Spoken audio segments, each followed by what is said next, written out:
Thank you for joining me. I want to talk today a little bit about a well-known business ethics case that occurred in the car industry. It's the Volkswagen case, and it developed over a number of years, and it all blew up in about 2015 when journalists exposed the wrong deeds that had been occurring at Volkswagen for about a decade. The Volkswagen car company is one of the largest companies of its kind in the world. They employ over 500,000 people. They have global sales in numerous countries all around the world that are simply enormous. And at the time of the scandal in question, by revenue, Volkswagen, depending on the metric being used, was the largest car company in the world. The scandal in question concerned Volkswagen's efforts to get around or to navigate deceptively the emissions standards requirements in the United States, in European countries, and in other countries around the world. As we all know, internal combustion engine cars are very polluting. They pollute the atmosphere, and they substantially increase the levels of smog in large cities, especially when those cities don't have very good ways of dispersing the pollutants put off by their car bases. At any rate, because of these realities, uh, a lot of countries have implemented emissions control standards. And this includes emissions control standards for diesel engines.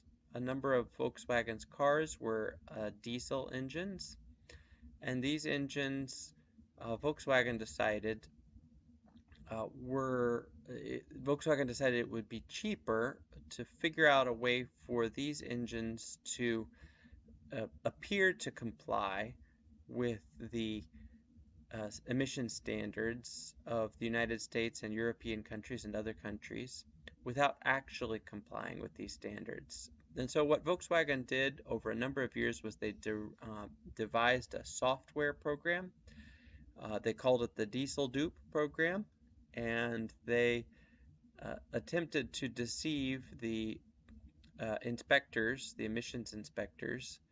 When the emissions inspectors would initiate a test for the emissions for cars like the Jetta or the Passat or the Golf or other well-known Volkswagen cars, the software hidden in the cars would hide the true amount of toxic emissions that were being emitted, and so the inspectors were not able to ascertain what the actual pollutant levels were that the Volkswagen cars were putting off.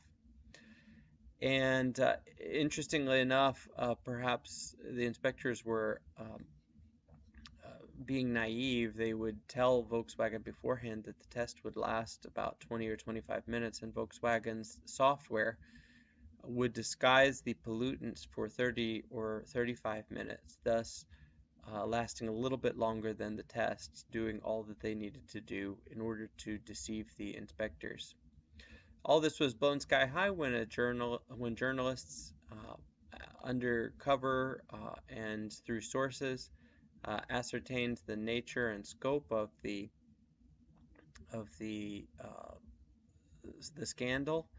The CEO resigned. The American CEO resigned as well. Other Volkswagen executives in the C-suite areas of the company were cleaned out. They faced numerous suits. The company had to settle with lots and lots of litigants for many, many hundreds of millions of dollars. And what I want to focus on in the balance of this video is precisely why Volkswagen did what it did and what the incentives in the case were. It is usually by finding the incentives that one can trace the nature of the scandal and where and how it arose. It's pretty clear in the Volkswagen case that the major incentive, the reason why the executives decided to deceive emissions inspectors, was cost savings. They thought that they could get away with it, and they thought that they could uh, implement cost-saving software that would keep them from actually having to comply with emission standards. The cost savings idea is something that you see frequently when corporate scandals occur. A team of executives will reason to themselves, well, we could comply with such and such a regulation, or we could go the extra mile and give our customers such and such assurances, but for the sake of cost, we're actually going to cut some corners here, and we're not going to comply. We're going to, like in Volkswagen's case, give the appearance of compliance while not actually complying, or we'll do some other measure in order to cut corners.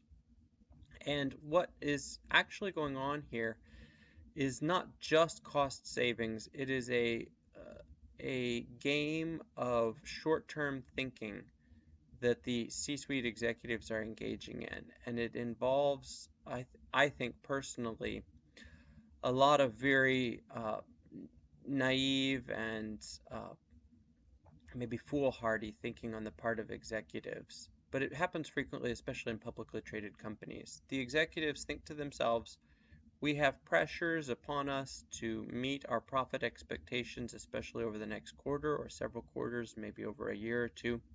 And so in the quest to meet those profit expectations, especially from capital providers like shareholders for publicly traded companies, the executives decide to cut corners. They manage for the sake of short-term gain rather than for the sake of long-term gain or the long-term ethical welfare of the company.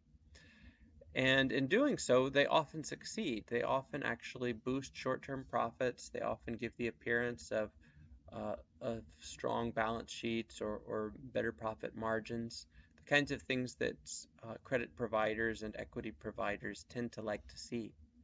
So often managing for the short term in ways that cut corners or cause one's company to fall into corporate scandals can be a successful thing from a financial perspective. But quite obviously, in Volkswagen's case, and in most such cases, I think, it is not a successful thing over the long term. In managing for the sake of short-term profit, what the executives neglected to take account of was the possibility of discovery over the long term. As they went deeper and deeper into the Diesel Dupe program, they couldn't get out. It would have been too catastrophically difficult for them to get out, and their cover would have been blown, and they would have been facing numerous lawsuits anyway, and so they just kept going deeper in. Further in they went, the greater the long-term damage turned out to be. The larger the legal settlements that the company had to pay, the worse the reputational damage. Their sales were down globally in the aftermath of the scandal. Numerous countries imposed punitive fines upon the company.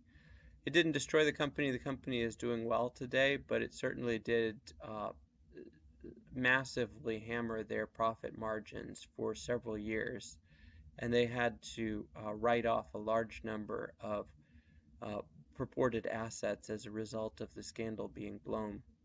The Volkswagen scandal then is a good example of executives who make failed or mistaken short-term decisions, short-term based thinking at the expense of longer-term thinking. The shorter, easier road in business, which is what the Volkswagen executives tried to take, often, in fact, I think most of the time, is the wrong road if it comes at the expense of the success of the company over the longer, harder road, the long-term reputational road or the long-term government compliance road.